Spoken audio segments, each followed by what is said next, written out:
जय श्री कृष्ण चैतन्य प्रभु नित्यानंद श्री अद्वैत गदाधर श्रीवास आदि गौर भक्तविंद. हरे कृष्णा कृष्ण कृष्ण हरे हरे, हरे Ram Ram Ram Hare Hare. Hare Krishna. Thank you all for joining. We are continuing our discussion on the introduction of Srimad Bhagavad Gita. In the last session, we talked about the three different way one can realize Krishna. One way is as a Paramatma, as a as a Brahman, as a Paramatma, or as a Bhagavan. So these are three different ways in which we can form our relationship with Krishna.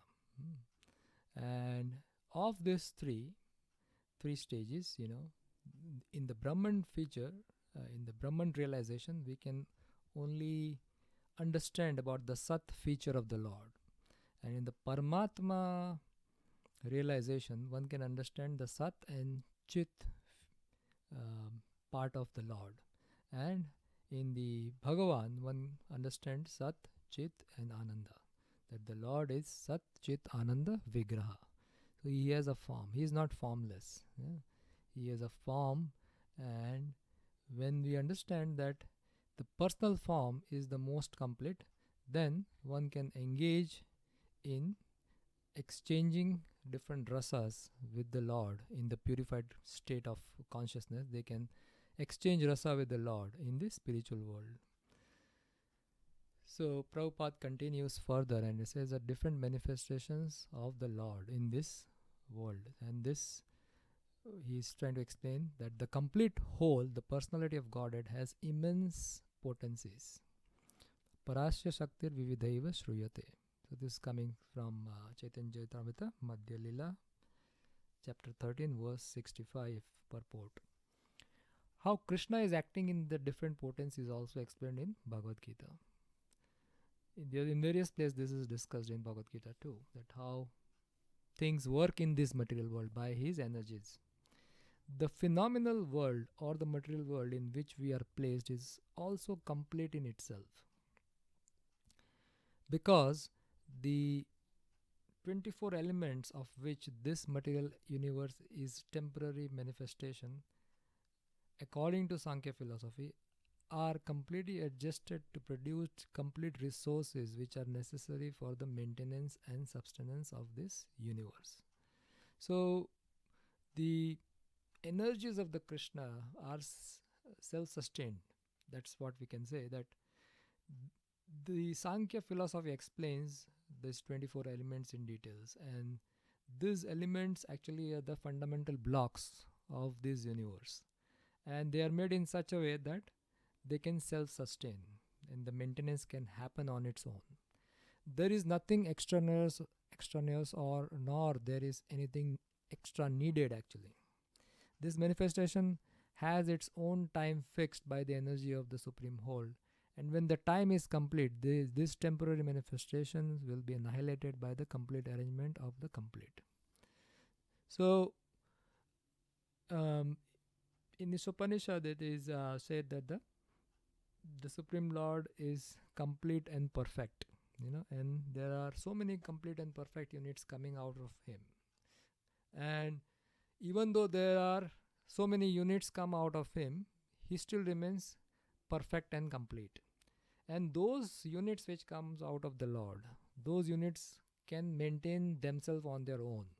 And when the Lord decides to close those units or restart those units, then that can happen when he desires like that.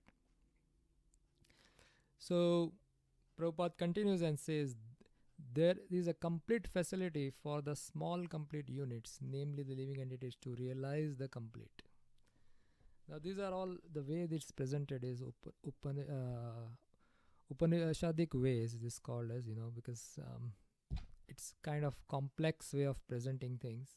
But let's try to understand that Prabhupada is saying that the complete facility means all kind of facility is actually available for the small complete units, for the soul, namely the living entities or the soul, to realize the complete or to realize the God.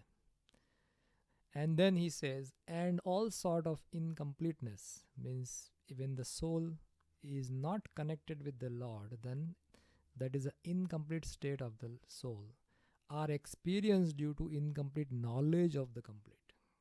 So when we don't have the knowledge of the Supreme, or how he acts, or how his energies act, then that is the that is because of our incomplete knowledge of the Supreme Lord. So the Bhagavad Gita contains this complete knowledge of Vedic wisdom. So, and then Prabhupada is saying that Bhagavad Gita has all the knowledge we need to know about the complete whole, or complete personality, or the Supreme Lord. So there are many complete words used here, and it's a little bit complex to understand at this point of time when somebody is beginner.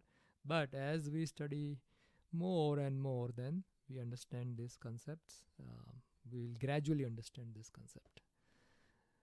So, in summary, the Supreme Personality of different manifestation of the Lord begins with the Supreme Personality of Godhead, who is the complete whole. He is Sat Chit Ananda Vigraha.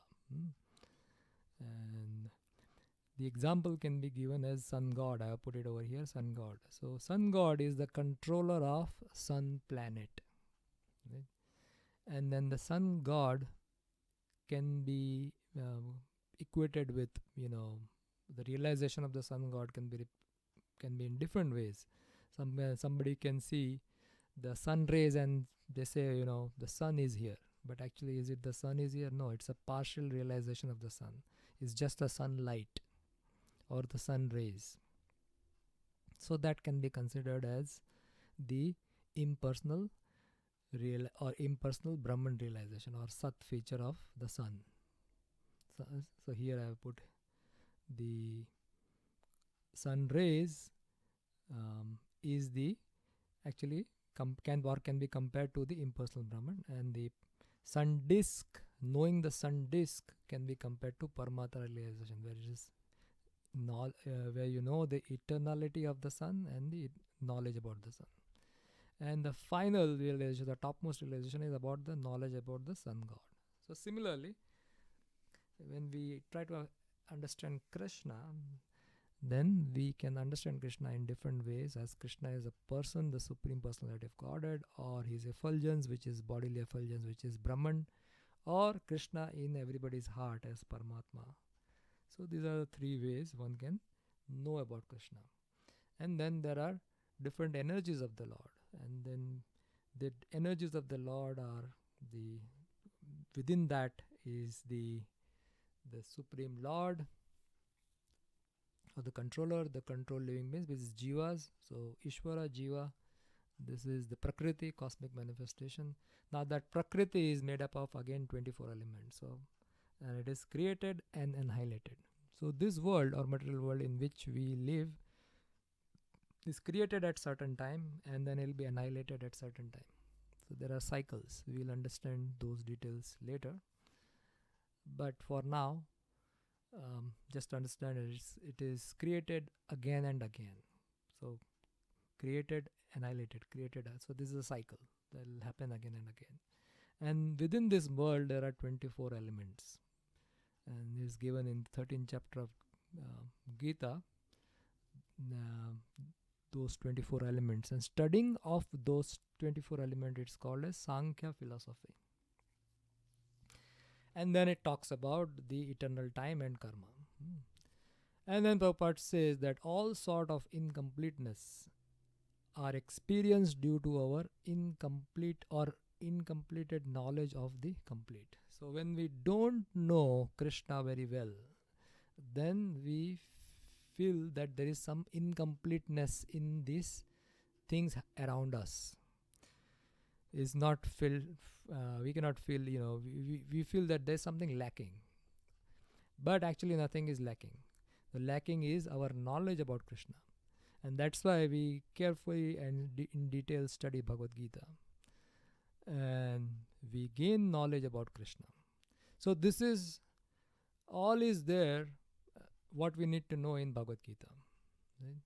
And this knowledge we can only understand when we have human form of life. If we have other forms of life, then we cannot inquire about this. Right? Only living beings and with superior intelligence can ask this question, why do I exist at all? What is the purpose of my existence? The animal also inquire actually, but they only inquire about four things: eating, sleeping, mating, and defending. So this is common between us and the animals: eating, sleeping, mating, and defending. But in the human form of life, we have been given something extra, which is the intelligence. And using intelligence, we can discriminate what is good for me, what is bad for me, why things uh, are happening around me, why is that sometimes good, sometimes bad, why those things going on around me like this, why am I there in this world, what is the purpose of my existence.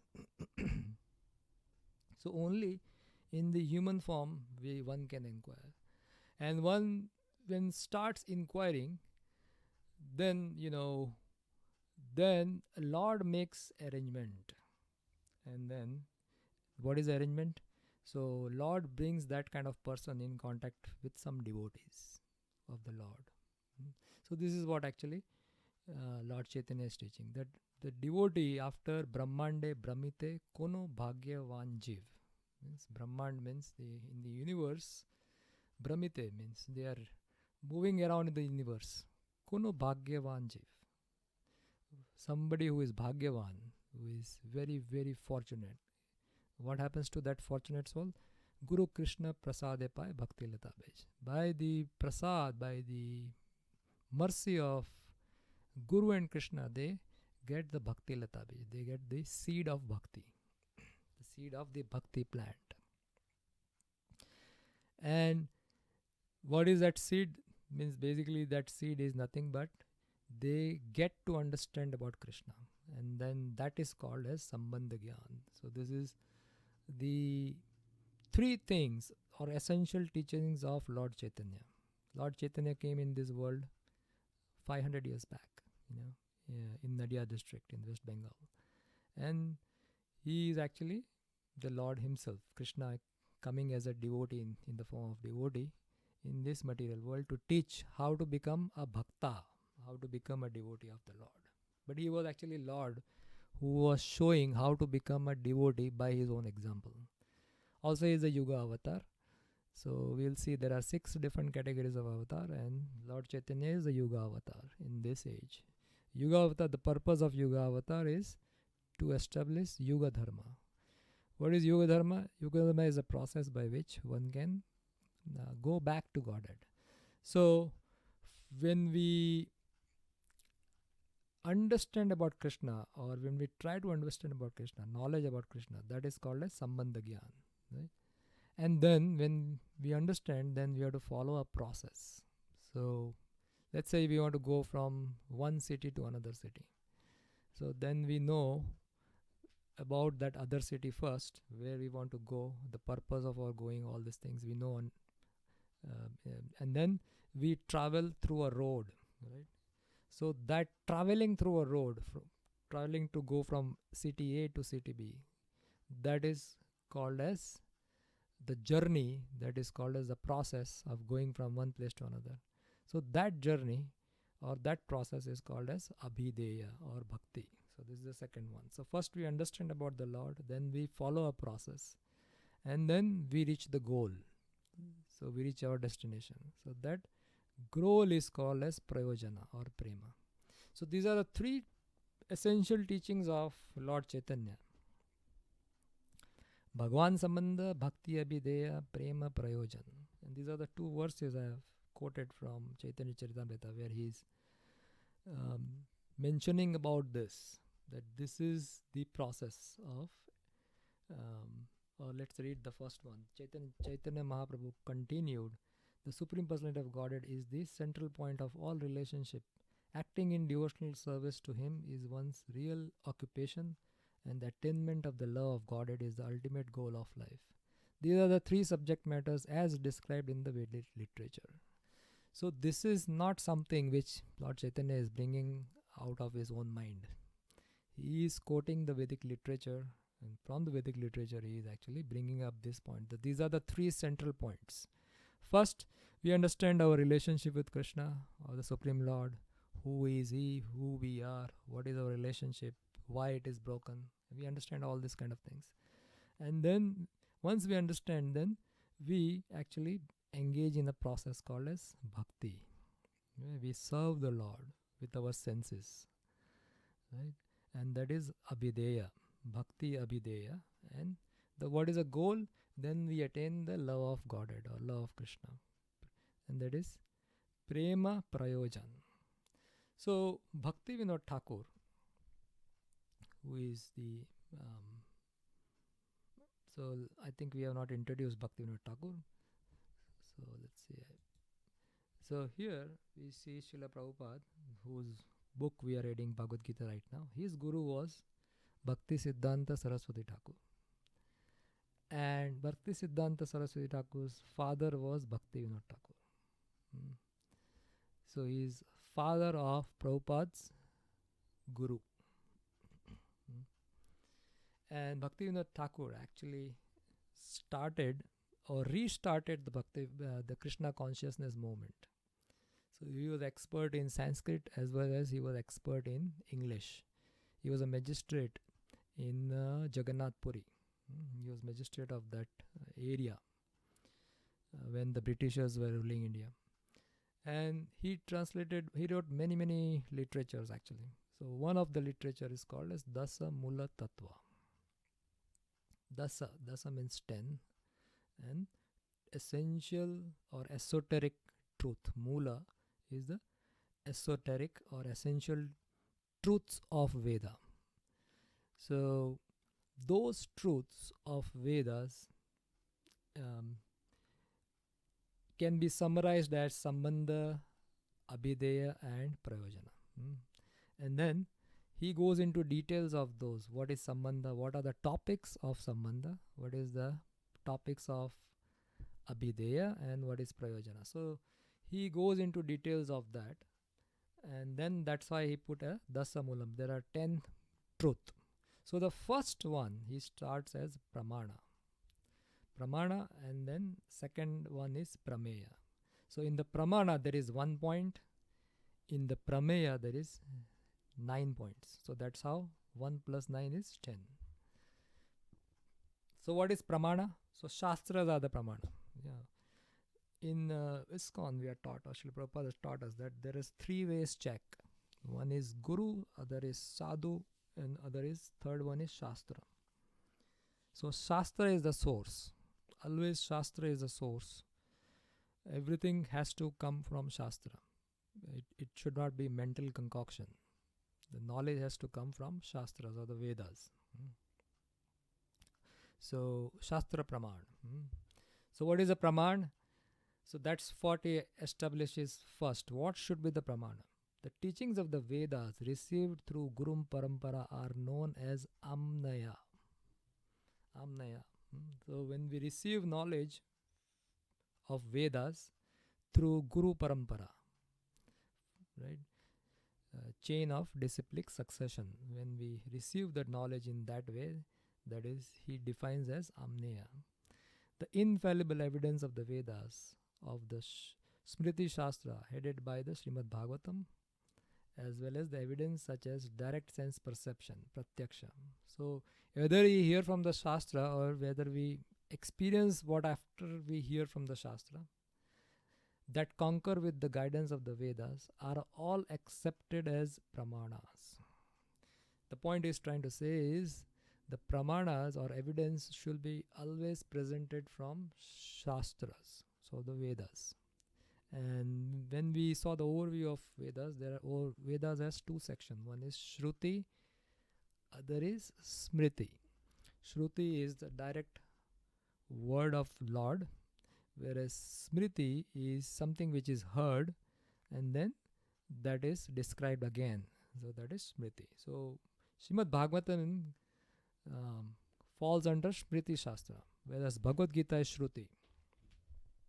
Bhagavad Gita is actually Shruti within Smriti, because Bhagavad Gita falls in Mahabharat, which is Smriti, and because Krishna spoke Bhagavad Gita directly, so it is Shruti. So Bhagavad Gita can be considered as Shruti within Smriti. Okay. So this pramana establishes the following prameyas or fundamental truths. So these are the 9 prameyas.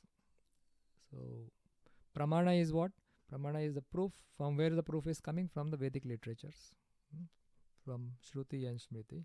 And then that pramana, actually there it gives you 9 prameyas or fundamental truths. What the truths are? So first set of truth is understanding of Krishna and the living entity, and the combination of both and the relationship basically of both. So the first one within the Sambandha Gyan is the Pramana Tattva, which is Sri Hari, or means Lord Krishna alone is the supreme absolute truth. So there is no other truth. Lord Krishna is the supreme truth. Second one, so that is Sri Krishna is the possessor of all potency. Third is Akila Rasamrita Sindhu. He is the ocean of all nectarian mellows. So he is the ocean of all rasa. That is the meaning of this.